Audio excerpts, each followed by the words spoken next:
مچھلی اور مینڈک۔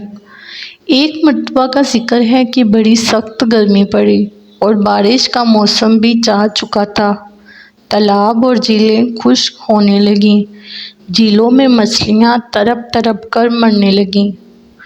بگلوں نے اب دریا کا رخ کیا جہاں بے شمار مچھلیاں رہتی تھیں۔ ایک بگلے نے ایک موٹی تازی مچھلی پکڑی۔ چونچ میں دبا کر لے اڑا کہ کسی درخت پر بیٹھ کر مزے سے کھاؤں گا، مگر مچھلی بھی بہت طاقتور تھی۔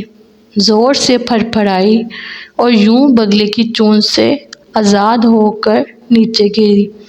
اتفاق سے بگلا اس وقت ایک کنویں کے اوپر سے گزر رہا تھا۔ مچھلی آزاد ہو کر گری تو کنویں میں آن پڑی۔ اس کنویں کے اندر کئی چھوٹے بڑے مینڈک بہت دنوں سے رہتے تھے۔ مچھلی کو دیکھ کر بہت حیران ہوئے۔ انہوں نے ایسی چیز کبھی بھی نہیں دیکھی تھی۔ ایک بڑا سا مینڈک ہمت کر کے آیا اور مچھلی سے پوچھنے لگا، تم کون ہو؟ کہاں سے آئی ہو؟ مچھلی نے اسے بتایا، میں پانی کی مخلوق ہوں، مجھے مچھلی کہتے ہیں۔ میں دریا میں رہتی ہوں اور دریا ہی میرا گھر ہے۔ مینڈک نے حیرانی سے پوچھا، دریا کیا ہوتا ہے؟ مچھلی نے بتایا، دریا بہت لمبا چوڑا ہوتا ہے۔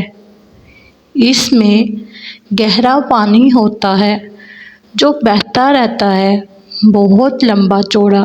جب پانی بہتا ہے نا تو لہریں اٹھتی ہیں اور ہمیں خوب جھلا جھلاتی ہیں۔ مینڈک اچھل کر کنویں کے ایک کنارے پہ جا بیٹھا اور وہاں سے تیرتا ہوا آیا اور مچھلی سے پوچھا، کیا دریا اتنا چوڑا ہے؟ مچھلی نے کہا، نہیں بھائی مینڈک، یہ فاصلہ تو کچھ بھی نہیں ہے، دریا تو کہیں زیادہ چوڑا ہوتا ہے۔ مینڈک پھر اچھلا اور اچھل کر کنویں کے دوسرے کنارے تک گیا اور پھر وہاں سے تیرتا ہوا آیا اور مچھلی سے پوچھنے لگا، دریا کیا اتنا لمبا ہوتا ہے؟ مچھلی کو ہنسی آ گئی اور وہ کہنے لگی، نہیں نہیں میاں مینڈک، یہ فاصلہ تو کچھ بھی نہیں ہے، دریا تو میلوں لمبا ہوتا ہے۔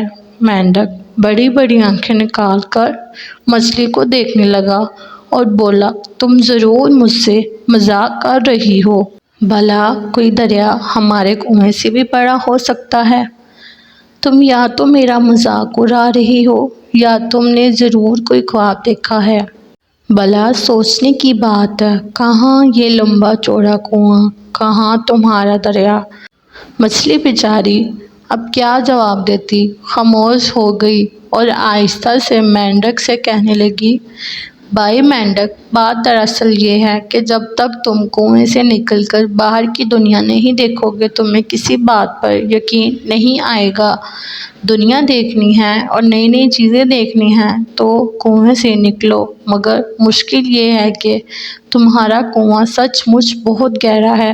میں سوچتی ہوں کہ بگلے کی چونچ سے تو نکل آئی، مگر اس کنویں سے کس طرح نکلوں گی؟ تھوڑی ہی دیر گزری تھی کہ کچھ بچے پانی کی تلاش میں ادھر ہی آ رہے تھے۔ ان کے ہاتھ میں ڈول اور رسی تھی۔ ایک لڑکے نے ڈول کو رسی سے باندھ کر کنویں میں ڈالا۔ ڈول میں پانی کے ساتھ مچھلی اور مینڈک بھی آ گئے۔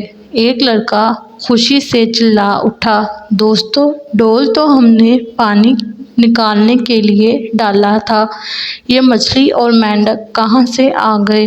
دوسرا لڑکا بولا، یہ بیچاری مچھلی اس کنویں میں کہاں سے آ گئی؟ چلو اس کو دریا میں چھوڑ آئیں، ہمیں تو پانی چاہیے۔ بڑے رحم دل بچے تھے، انہیں مچھلی کے حال پر ترس آ گیا۔ دوڑتے ہوئے دریا پر گئے، مچھلی اور مینڈک کو دریا پہ چھوڑ آئے۔ اگر دریا کا پانی بھی کنویں کے پانی کی طرح شفاف ہوتا تو دریا میں سے ہی پانی لے جایا کرتے۔ مینڈک نے جب دریا دیکھا تو حیران رہ گیا۔ اب اسے مچھلی کی باتوں پر یقین آنے لگا اور سوچنے لگا کہ اب میں کنویں میں واپس جا کر دوسرے مینڈکوں کو بھی بتاؤں گا کہ مچھلی جو کہہ رہی تھی وہ سچ تھا، وہ سب دیکھ کر آ رہا ہے۔